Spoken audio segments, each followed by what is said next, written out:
Halo, selamat pagi pemirsa, apa kabar Anda di pagi hari ini? Senang sekali saya Heri Orun kembali menjumpai Anda dalam Berita Papua.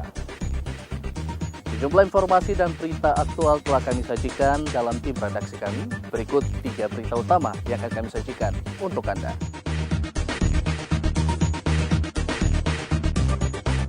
Rumahnya ludes dibakar, ribuan pengungsi di Yalimo memilih pulang ke Wamena. Sopir mengantuk, sebuah minibus di Mimika terjun ke dalam parit.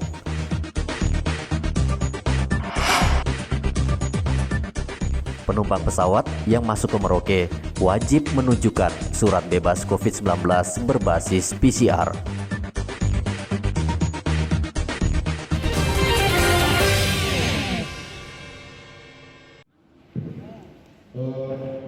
Kendati situasi di Yalimo saat ini berangsur pulih, namun sekitar 300 pengungsi masih bertahan di Mapolres dan Makoramil. Sementara ribuan lainnya sudah meninggalkan Yalimo mengungsi ke Wamena, Kabupaten Jayawijaya. Kapolda Papua Rabu kemarin mengunjungi para pengungsi melihat langsung kondisi mereka. Warga hingga saat ini belum berani pulang ke rumah mereka karena khawatir situasi politik akan bergejolak kembali.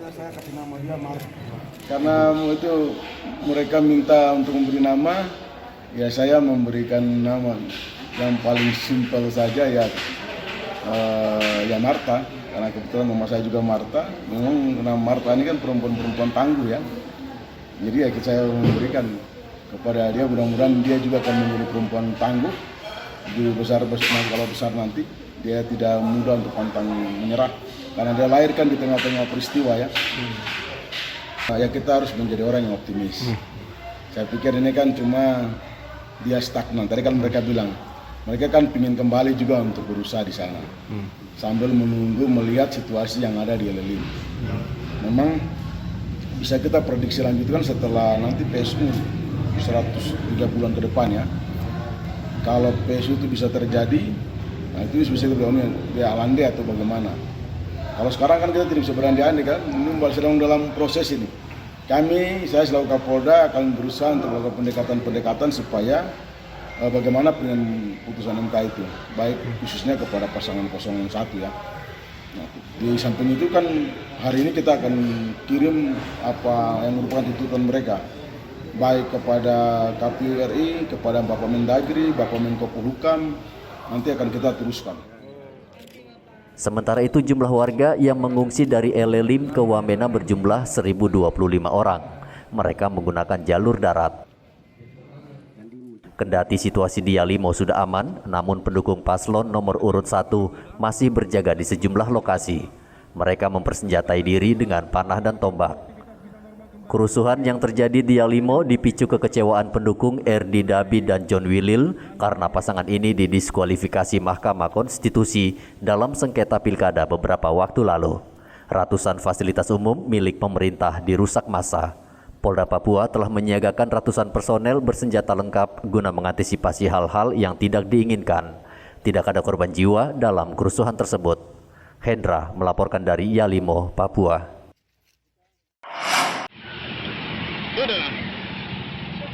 Kecelakaan tunggal Rabu kemarin terjadi di Jalan Yosudarso, Mimika. Sebuah minibus terjun ke parit diduga karena sopir mengantuk. Kasat Lantas Polres Mimika mengatakan kendaraan yang dikemudikan Wan Sanudin Purba melaju dengan kecepatan tinggi dari arah Kamorojaya. Namun saat melintas di tikungan, sopir tak bisa mengendalikan mobilnya sehingga terperosok masuk ke dalam selokan. Mana laka tunggal tersebut mengakibatkan kendaraan Ford Everest warna hitam dengan nomor polisi BK 1792 MW ya, yang dikendarai oleh Wasahan Purba, mantan Kadis PU Kabupaten Mimika, yang mana kendaraan tersebut dari arah Yosudarso menuju pasar SP1, tiba-tiba di ruas jalan depan Dolok, kendaraan tersebut masuk ke parit, sehingga pengemudi, sehingga pengemudi dibantu oleh warga untuk bisa dikeluarkan dari mobil. Pengemudi sekaligus sebagai korban daripada laka tunggal tersebut tidak mengalami luka-luka, hanya mendapatkan shock sedikit, walaupun kecelakaan tersebut dengan kecepatan yang rendah, tidak terlalu tinggi. Tidak ada korban jiwa dalam peristiwa ini. Sopir minibus selamat, hanya menderita luka ringan di tubuhnya. Polisi menghimbau pengendara agar berhenti sejenak bila mengantuk sehingga bisa terhindar dari kecelakaan. Dari Mimika, Papua, Igobat Momolin melaporkan. Tidak hanya merenggut korban jiwa, COVID-19 juga memukul mata pencaharian banyak orang. Tidak terkecuali puluhan sopir rental yang biasa mangkal di Bandara Rendani, Manokwari. Puluhan sopir rental ini mengeluh karena sepinya penumpang selama pandemi. Penumpang saat ini lebih memilih berdiam di rumah setelah pemerintah mengeluarkan kebijakan PPKM darurat yang membatasi ruang gerak masyarakat. Sebelumnya mereka mengaku bisa mendapat uang 1 juta rupiah per hari, kini hanya 300.000 rupiah per hari. Sekarang kondisi sekarang ini lagi menurun, jadi kita masih kalau itu kita di sini memang banyak ini, tapi kita lihat menurun. Sampai sejauh ini kakak tahu tidak mungkin menurun karena apa begitu? Menurun karena COVID. Dan pemberlakuan ini. Iya, kita dari ini kan pesawatnya turun sebentar aja, tidak terlalu banyak penumpang. Oh, yang ini yang menggunakan taksi, ya? Iya, yang menggunakan taksi. Kadang-kadang kita di bandara ini tidak pernah, mungkin teman-temannya tidak mungkin dari semua penumpang, karena penumpang jauh menurun. Artinya turun karena selama COVID-19 ini adanya, jadi penumpangnya tidak terlalu masuk banyak. Tidak terlalu masuk banyak, ya? Yang sebelumnya biasanya berapa? Itu terlalu banyak, ramai. Jam berapa sampai berapa? Itu dari jam 6 pagi sampai jam 6 sore. Itu biasa penghasilan yang didapat berapa banyak gitu?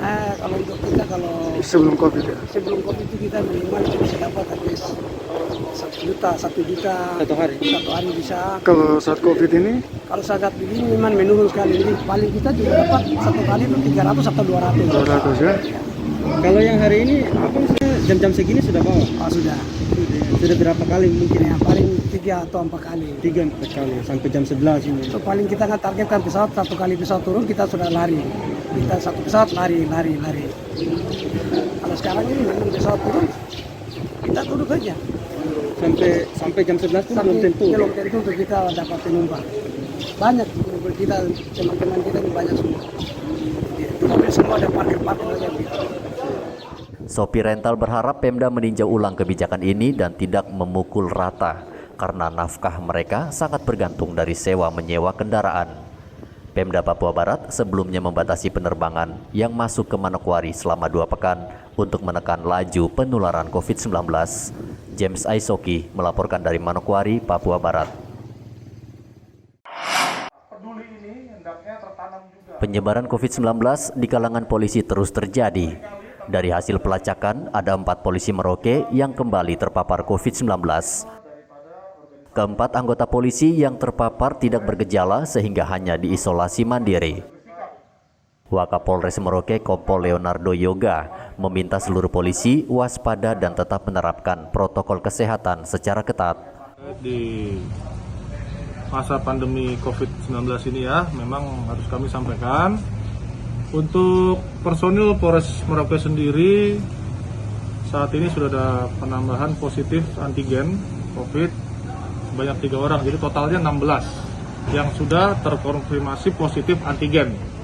Dan untuk yang PCR sudah terkonfirmasi positif sebanyak 7 orang.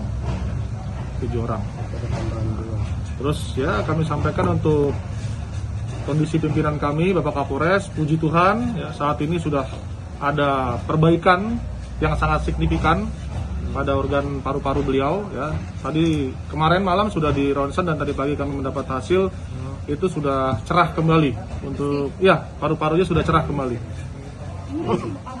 Ya kami dari Polres Merauke sendiri dalam setiap kesempatan memberikan arahan, mengingatkan selalu kepada anggota, kepada personel Polres Merauke untuk senantiasa mematuhi protokol kesehatan, memakai masker. Ini kami juga siapkan tempat cuci tangan, ya, dan menjaga jarak. Jadi apel pun itu dijaga jaraknya.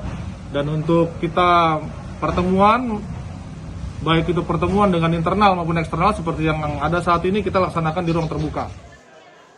Sebelumnya, Kapolres Merauke AKBP Untung Sangaji lebih dulu terpapar COVID-19 pada pertengahan Juni lalu. Kondisi Kapolres kini sudah mulai membaik setelah dirawat di ICU RSUD. Tugas polisi sangat dilematis. Di satu sisi, mereka sangat rentan terpapar COVID-19, namun di sisi lain, polisi adalah garda terdepan yang tugasnya langsung berhubungan dengan masyarakat. Dalam 2 pekan terakhir, sudah ada 16 orang anggota polisi yang terpapar COVID-19. Muhammad Ridwan melaporkan dari Merauke, Papua. Pasien positif COVID-19 yang meninggal dunia kian hari terus bertambah. Rabu kemarin seorang lansia wanita meninggal dunia di Rumah Sakit Umum Daerah Merauke. Pasien dibawa ke rumah sakit dalam kondisi sesak napas dan mempunyai penyakit bawaan. Kondisi umum seperti ini kerap terjadi pada pasien COVID-19 yang mengalami gejala berat. Dinas Kesehatan Merauke menghimbau warga agar segera membawa anggota keluarga mereka ke rumah sakit bila mengalami gejala agar bisa ditangani secara cepat oleh tim medis. Umur berapa tahun yang pada meninggal itu? 58 ya. Memang ada penyakit bawaan dia atau seperti apa dong? Tidak, kalau yang bersangkutan yang kemarin meninggal itu begini, dia sebelumnya sudah datang tanggal sehari sebelumnya. Jadi tanggal 3 kalau tidak salah dia sudah datang.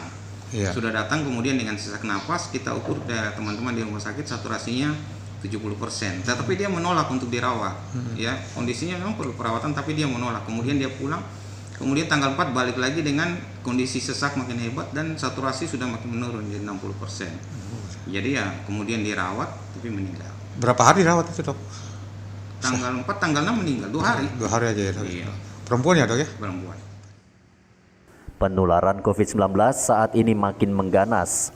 Kaum lansia merupakan kelompok yang sangat rentan, apalagi yang mengidap penyakit tertentu seperti diabetes dan jantung. Kemenkes mencatat sekitar 47% pasien yang meninggal dunia akibat COVID-19 adalah lansia. Data Satgas per 7 Juli pasien positif COVID-19 yang meninggal dunia di Merauke sejak Januari berjumlah 69 orang. Muhammad Ridwan melaporkan dari Merauke, Papua. Tenaga kesehatan atau nakes saat ini merupakan profesi dengan taruhan nyawa. Jumlah mereka yang terpapar bahkan meninggal dunia terus bertambah. Apalagi saat ini muncul beberapa varian baru COVID-19 yang menular sangat cepat. Dinas Kesehatan Merauke mencatat sudah banyak nakes yang bertugas di puskesmas, klinik, dan rumah sakit terpapar COVID-19. Padahal saat bertugas mereka terlindungi dengan baik dan sudah divaksin. Saya belum hitung persisnya jumlahnya tepat, tetapi kami sudah mendapatkan laporan dari puskesmas maupun dari rumah sakit. Beberapa nakes di sana sudah teridentifikasi atau terkonfirmasi positif COVID. Sama seperti yang di Angkatan Laut sebelumnya kan? Iya. Beberapa nakes termasuk dokter sudah terkonfirmasi sehingga mereka menutup jam pelayanan. Begitu juga kita ya.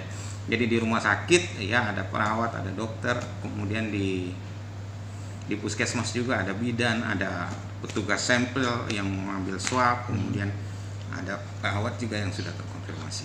Apa langkah selanjutnya, Dok, untuk mengantisipasi lebih menyebarnya di kalangan nakes ini, COVID ini? Ya, saya pikir penerapan SOP terkait dengan pencegahan infeksi itu harus diperhatikan, kan begitu. Karena memang pekerjaan tenaga kesehatan sangat berisiko karena pasti dia kontak tiap hari dengan pasien atau dengan orang yang mungkin aja sudah terpapar virus ya. Jadi sangat berisiko sehingga memang teman-teman kita ingatkan kembali di pelayanan kesehatan untuk lebih waspada, kemudian penerapan standar prosedur terkait dengan pencegahan infeksi, ya, terutama dalam penggunaan alat pelindung diri dalam pelaksanaan tugas teman-teman di lapangan itu diperhatikan dengan baik. Kasus terakhir dialami seorang nakes yang bertugas di klinik Pratama Polres Merauke. Kendati sudah divaksin, yang bersangkutan masih bisa terpapar. Untuk mencegah penularan, klinik terpaksa ditutup.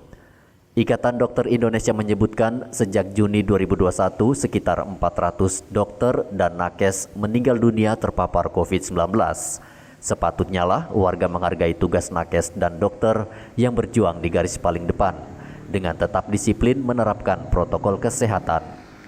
Karena secara tidak langsung telah mengurangi beban mereka menangani pasien COVID-19 yang terus bertambah. Muhammad Ridwan melaporkan dari Merauke, Papua. Baju kebesaran ini.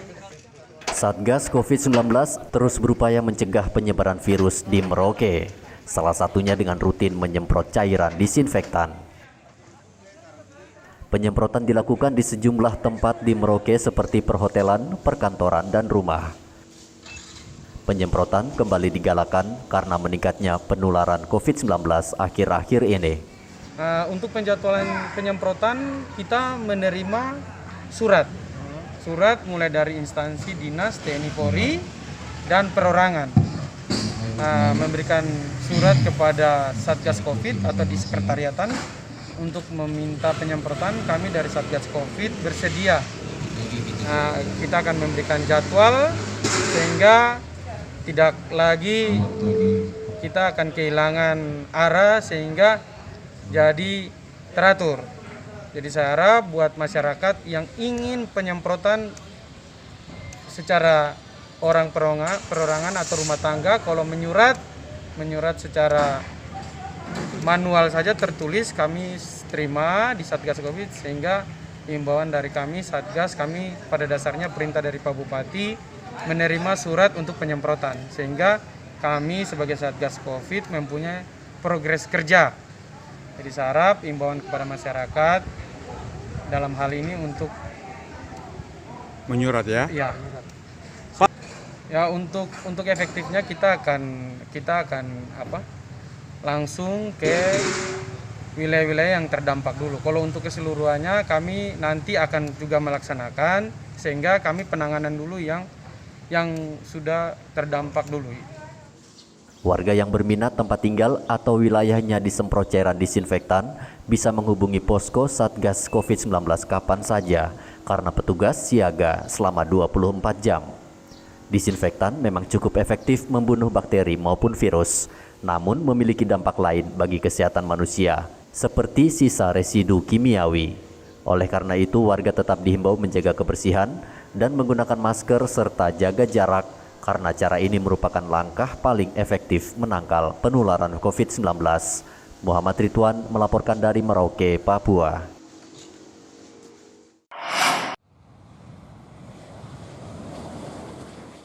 Untuk menekan tingginya penularan COVID-19, Pemkab Merauke mengeluarkan kebijakan baru. Setiap penumpang pesawat yang turun di Merauke wajib menunjukkan surat bebas COVID-19 dengan metode PCR. Kebijakan ini dikeluarkan karena penumpang pesawat paling dominan menyumbang peningkatan angka positif COVID-19 di Merauke. Bupati Merauke Romanus Mbaraka memerintahkan seluruh petugas di bandara untuk memeriksa keaslian surat bebas COVID-19 agar terhindar dari pemalsuan. Saya sarankan kepada Dr. Nabil tadi dan manajemen rumah sakit, Dr. Ibu Yani, untuk mari kita tindak sama-sama. Tindak secara teknis medis kita akan lakukan dan sudah kita lakukan, termasuk pengobatan yang akan kita coba teliti kembali, pengobatan selain pengobatan standar, apakah ada pengobatan yang lebih baik untuk mengatasi yang sudah terpapar. Gitu. Tetapi juga ada kebijakan publik yang harus kita lakukan. Misalnya, tadi kebijakan saya adalah frekuensi penerbangan saya kurangi, 1 minggu masuk 2 kali. Jumlah penumpang yang datang wajib tunjuk PCR atau swab yang legal dari rumah sakit. Karena di Jakarta juga berkembang, ternyata sertifikat PCR, hasil PCR dan juga hasil swab, apalagi antigen itu bisa ditembak, bisa beli. Nah ini akhirnya sepakat tadi gitu. Lalu jumlah penumpangnya dikurangi. Penumpang yang diisi cuma 50 orang, artinya load faktornya kita kurangi. Tapi untuk barang tidak, agar ekonominya tetap berjalan. Dari penumpang dikurangi, tetapi barang tidak, kargo tidak kita kurangi. Gitu. Nah ini yang terjadi. Pemkab Merauke sebelumnya juga sudah mengeluarkan kebijakan yang membatasi kegiatan masyarakat hingga pukul 9 malam. Pemkab meminta agar warga mematuhi kebijakan tersebut karena ada sanksinya. Penularan COVID-19 dengan varian baru meluas di sejumlah daerah di Indonesia. Jawa Timur, Jawa Tengah, dan DKI Jakarta merupakan daerah yang paling tinggi angka penularan COVID-19. Menurut data Satgas COVID-19 Merauke per 7 Juli, pasien positif COVID-19 berjumlah 336 orang. Muhammad Ridwan melaporkan dari Merauke, Papua.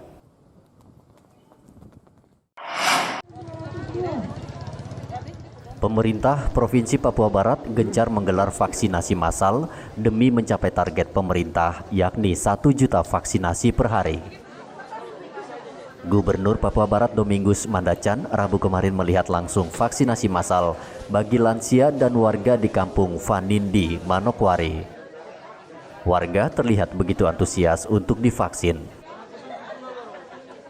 Vaksinasi terhadap lansia dan warga terus digalakan mengingat angka kasus positif COVID-19 di Papua Barat semakin meningkat dan saat ini sudah mencapai 2.400 orang.